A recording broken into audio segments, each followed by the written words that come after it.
Hi, I'm Amanda Rukanovic of Amanda Rukanovic Empowerment and Aruma Academy. I'm here to talk today a bit about Sacred Sisterhood Code of Honour and what empowerment means and looks like and sounds like. Perhaps you are in a friendship group and you're not quite sure if they're the right people for you. This is a really great way to begin to think about the types of things you're hearing and what's going on around you, and for you to determine whether or not this is the loving sisterhood that you wish to be a part of. We live in a really competitive world. There is a lot of judgment, there's a lot of comparison. It's very tiring trying to constantly battle with yourself, thinking it's never good enough, that you've always got to achieve more, that you have to somehow measure up to this ideal, this idea of who you should be, of what you should be doing with your life, with your time. And these things detract from our true greatness, from our sense of self, and who we really want to be, not who we should be. So I'm just going to go through a few things that can really dampen our sense of sisterhood, and that is, the first one is comparison. When we compare ourselves to other girls, it's really a really quick way for us to diminish our own self-worth.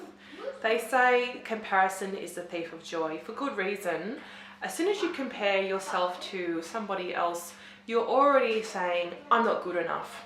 Why can't I have what she has? Why isn't my life like that? Everyone has their own story, their own life, and nobody has it easy either. Social media would have you believe that everyone's life is picture perfect, but it's really not that way. You're seeing the highlights reel. So what's really important to remember is that comparison is the thief of joy, that we should stand firmly in our own shoes and just realize that we are ourselves and we don't need to compare ourselves against anybody else. Another thing that we should know is we don't have to compete with anybody. We're not in competition. We're all running our own race. We live, like I said, in a very competitive world where we're always striving to overcome or conquer the next big thing, the next challenge in life, whatever that may look like to you. It might be competing professionally in some kind of a sport. It might be competing for the best academic result you can get. This mentality is as great as it can be for your sense of accomplishment and achievement. In the end, it's quite exhausting and it can lead quite often to burnout, to feeling like I have nothing left to give, because you're always trying and striving ever more. When are you ever going to say, I am enough, this is enough, and I'm happy with that? The third thing that I want to speak about with the Sacred Sisterhood Code of Honour is exclusion, and how it's a very girly thing to exclude, and actually it's a surefire way of diminishing a girl's sense of worth, and makes her feel it's a form of it really is a form of bullying.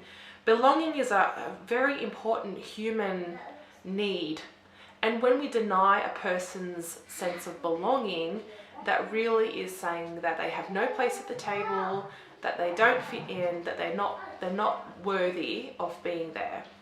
So if you see and you hear of someone who is being excluded deliberately, intentionally, as a way to hurt that person, I would really suggest extending the loving hand of sisterhood to that person, if you feel comfortable doing so, or really questioning if these people who are excluding are the right people that you feel comfortable and safe with.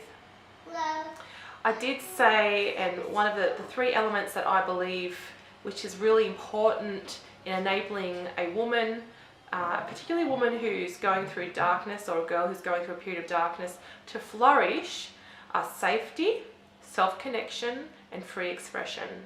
And if you're feeling like your safety is jeopardized, or you're not feeling really sure that you can be vulnerable with these people, you have to again think, is this the sisterhood, the group of girls that I wish to be part of? Do I feel vulnerable with these people? Like, am I able to feel vulnerable? And that means if I were to confide in them, would that be a good thing? Would I be safe in confiding in them? Do I feel supported? Or do I perhaps feel a little bit jeopardized or threatened in that friendship group? The fourth thing that's a good thing to think about with the sacred code of sisterhood is, do you need to dim your light to fit in? What is dimming your light? Dimming your light is contraction. It is becoming a lesser version of yourself, because if you were to be your true, brilliant self, you wouldn't be accepted for who that is, for who you're showing up as. Do you need to dim your light to fit in? Are you safe being your true, brilliant, radiant self? Or are you having to shrink down like a wallflower and make yourself a lesser version of who you truly are? The next one is, I will not speak or behave in a way which is catty. Catty is a very gendered word. It is used almost exclusively to define women who are, or girls, who are speaking nastily about one another. Cats are a very feminine creature as well, and mistrusted because of their aloofness, their sense of independence, the fact that they are very independent creatures. So if you feel like girls are being like snipey against one another, if they're saying things which are nasty, which are attempting to belittle or demean or make another girl feel inadequate, particularly if you're not there, again, you might hear something like, I can't believe she's wearing that, or what does she think she's doing, or particularly about body image stuff. If that person is being commented about her physical weight, for instance, that would be considered or construed to be a nasty, catty comment. And if you are hearing that about another girl, it is very likely that these kinds of comments could be said or are being said about you as well.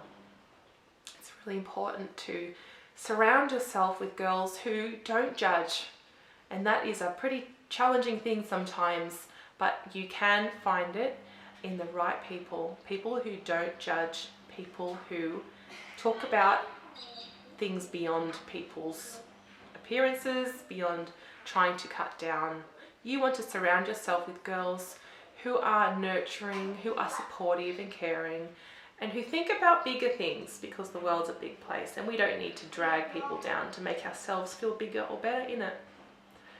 Number 6 is, I will not judge other girls, and I will choose to be friends with girls who do likewise. So judgment is the idea or feeling that you're projecting your beliefs or your ideas onto others.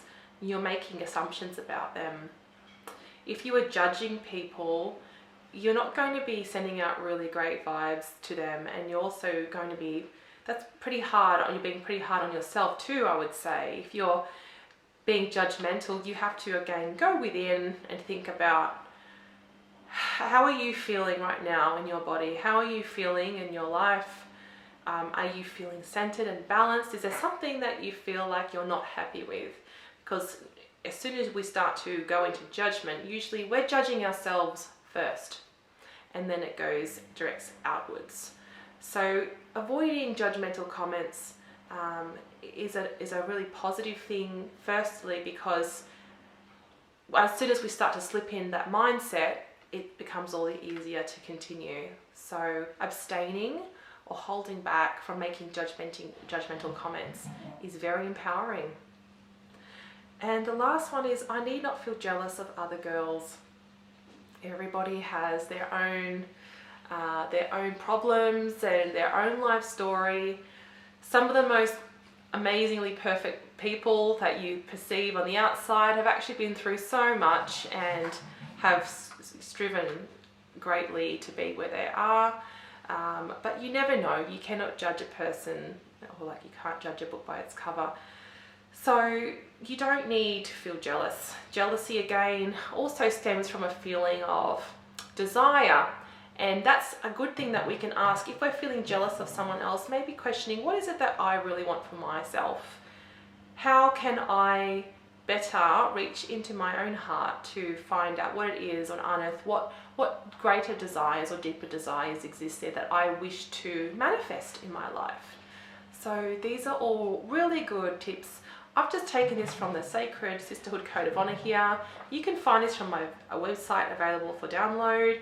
These are really great tips and a great little guide. You can pop it up in your room if you have a vision board. I would encourage girls, particularly teen girls, to pop this on a vision board and to remind themselves of it, because it's really easy to slip into the mindset in this day and age that we're never good enough, and that being swept up in different friendship groups can be a little bit overwhelming sometimes too. So coming back to sense of center of self, really thinking about your own personal values and beliefs is very important, because then we can begin to listen in carefully to the kinds of dialogues that are happening in our friendship groups, and really thinking, is this the conversation that I want to be a part of? Is this something that I really feel comfortable expressing right now? Do I feel safe here? Do I feel connected with my truth, with my values, with my beliefs? And lastly, am I able to freely express myself here, or do I have to contract? Do I have to hold back? Do I have to go along with or conform to the overall belief that everyone here in this group has? Is this really the place where I belong? So they're my little tips if you are navigating some challenging times. In general, I think life is full of these kinds of moments, and this is why individuation is a really wonderful thing, and the idea of self-awareness, knowing who you are, knowing what makes us better and happier, knowing and having a sense of self-worth, having a positive sense of self-talk and self-esteem. These are all great things to navigate life in general. So I wish you all the best on your journey, and I can't wait to see you in one of my workshops and one of my courses, and I'll see you soon. Namaste.